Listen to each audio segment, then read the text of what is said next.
kana son Allah, kana son annabi, kana bin iyayen ka kasa neman kuɗin da aka gina rayuwarka. Wallahi Allah da in ka ga bidiyon nan kan ba ka da abin da kake ta condition na rayuwar ka cuce kanka.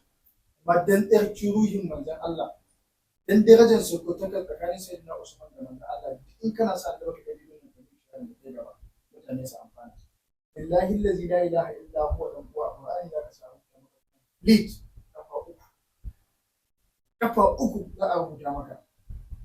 Duk an zo kuri da aya 10 shi ne kuri. An zo sumuni da rubu shi ma akwai abin da za a rubuta mun dukkan Qur'ani ake rubutawa. Amma idan ka zo nan wajen da nake gaya maka nan, wala sunan ka za a rubuta da almalu da annasu. Wala a wanke maka shi tas. Idan aka wanke maka shi tas rubutun, macen da za ta wanke maka rubutu bata za a samu wanda bata balaga ba, tana gab da balaga, wanda ta kasance kuma ta kasance tana da haske ba baka ba, kuma ta kasance ba ta da jiki sosai, asiri ya ita ta wanke maka rubutu.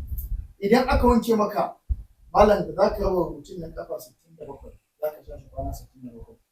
Na rantse da Allah in dai kuɗi ne da duniya kake nema dan uwa, ko kai wannan sirrin ba ka cuce kanka.